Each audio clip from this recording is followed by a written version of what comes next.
우리가 하루에 최소한 8시간 직장에서 일을 하고 또 생업에 종사하고 있습니다. 깨어있는 사람의 시간의 60%는 직장에서 보낸다고 하죠. 그리스도인도 예외는 아닐 것입니다. 하나님을 믿는 사람들과 믿지 않는 사람들과 긴밀한 관계를 가지는 것이 바로 삶의 현장인 것입니다. 평범한 그리스도인들이 흔히 앓고 있는 병이 있다고 합니다. 그것이 뭐냐면 월요 증후군입니다.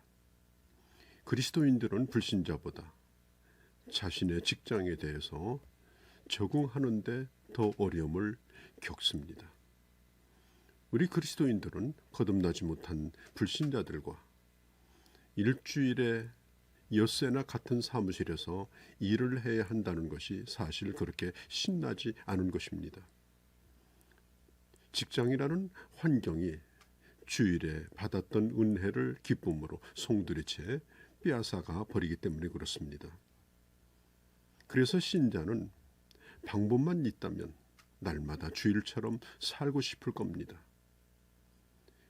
반면에 그리스도를 모르는 사람들은 매일 토요일 저녁처럼 살고 싶을 것입니다.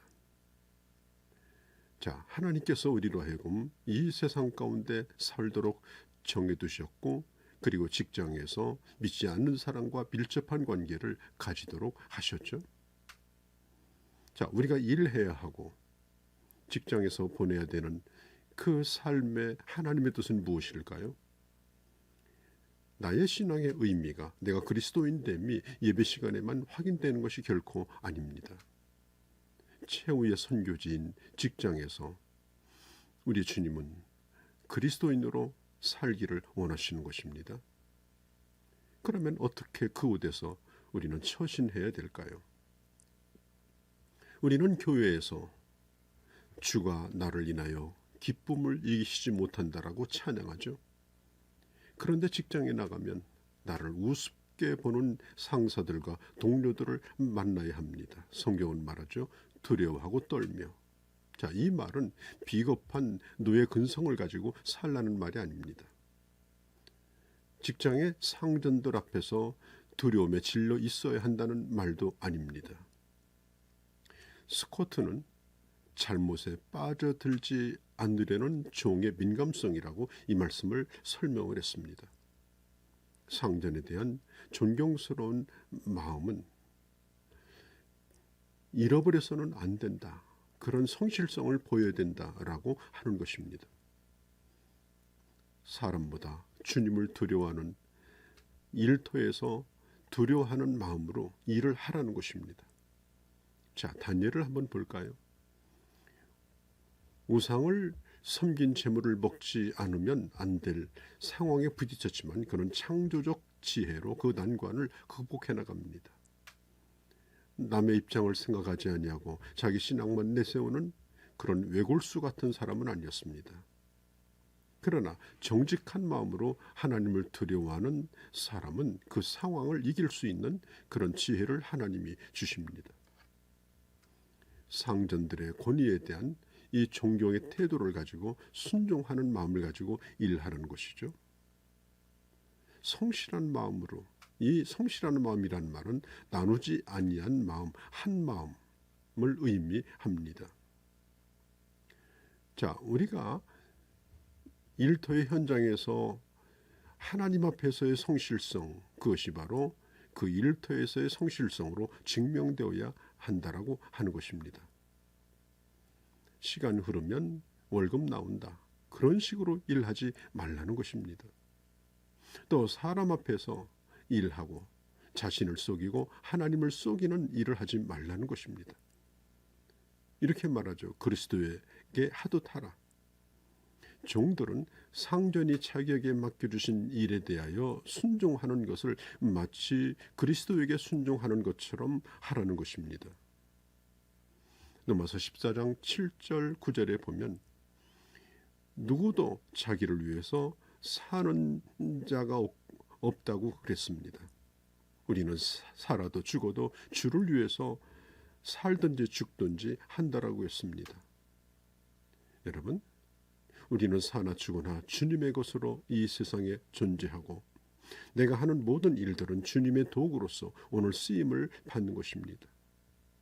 그러므로 사나 죽으나 주님의 것입니다. 그러기 때문에 모든 일을 할 때 우리는 죽게 하듯 하며 거룩한 사역을 하듯 하는 것입니다. 1994년에 두 가지 큰 사고가 터졌습니다.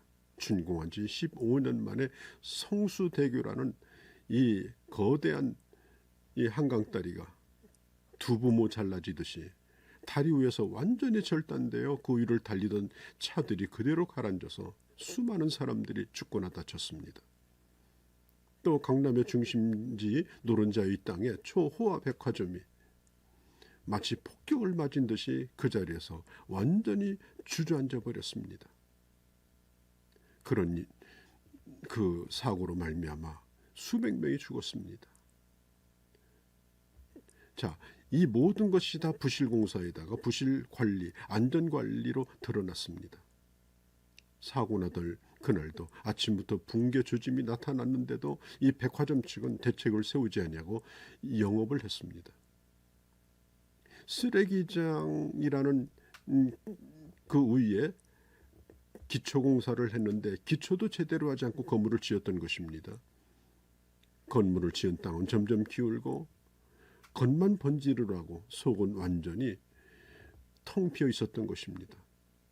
왜 이런 일이 생기는 겁니까? 한마디로 눈가림으로 일을 했기 때문에 그렇습니다.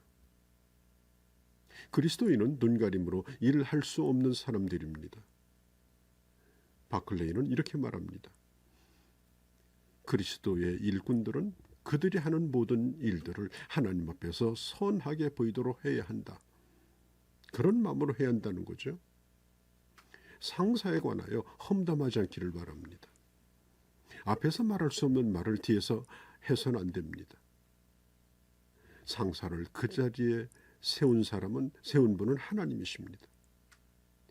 그래서 상사를 비난하는 것은 그 자리에 두신 하나님을 비난하는 것과 같습니다. 하나님이 우리보다 무능한 자를 모자라서 그 자리에 세웠겠습니까?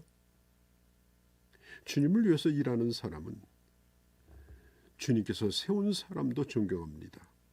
그것은 일터에서도 마찬가지요. 그것은 교회 안에서도 마찬가지인 것입니다. 우리는 우리의 신앙을 주일날로 묶어두지 않습니다. 우리는 때때로 주일날 예배를 드리고 교회를 떠날 때 교회와 멀어지는 만큼 하나님과 멀어진다라는 그런 느낌도 받죠. 신앙은 월요일부터 토요일까지 직장생활에서 주님을 섬기도록 나를 거기에 두신 것이요 우리는 거기서 신앙생활을 해야 하는 것입니다. 그 옷에서 주님을 앙망하며 날마다 주님을 향하여 올라가는 건강한 생활을 해야 하는 것입니다. 예배드리러 나가듯 우리는 그런 마음으로 출근을 해야 하는 것입니다. 전체 인구의 4분의 1 정도, 그 정도가 신자라고 하는데 왜 이렇게 세상은 썩어져 가고 흔들리고 사고는 끊임없이 일어나는 것입니까? 네 사람 중 한 사람이 구석구석에서 정직히 그 자리를 지키고 있다면 이 사회가 얼마나 건강해질 수 있을까요? 정직하게 살지 않았기 때문에 투명성이 점점 결여되고 마는 것입니다. 바닷물은 짜기 때문에 그 물을 마실 수 없습니다. 바닷물의 소금이 3%, 4%밖에 들어있지 않다고 합니다. 그러나 그 물을 짜게 만들 수 있는 능력이 그 소금기에 있는 것입니다. 그리고 썩지 않게 만듭니다. 자, 오늘 그리스도인들이 일터에서 눈가림으로 일하는 자가 아니고 정직하게 그리고 분명하게 성실하게 창조적으로 일하는 것을 볼 때에 하나님이 보고 판단하십니다. 지상의 상전이 판단하십니다. 그리고 하나님께서 그를 쓰시는 것입니다. 6절 하반절에 보면은 마음으로 하나님의 뜻을 행하여라고 말합니다. 다른 말로 말하면 목숨을 다하여라고 번역할 수가 있습니다. 여기에 쓰여진 용어는 주님께서 어느 계명이 크고 첫째 되는 계명이냐라고 물을 때 대답한 것과 같은 겁니다. 그리스도인은 언제나 무슨 일을 하든지 마음으로 내 모든 전 인격을 다 걸고 속에서 우러나오는 마음으로 정성을 다하여 일하는 것입니다. 마지못해 일하는 자가 아니라 하나님의 종으로 어디에 서 있든지 아름다운 열매를 맺는 이 땅의 진정한 빛과 소금으로 존재하는 하나님의 사람들이 되어주시기를 바랍니다.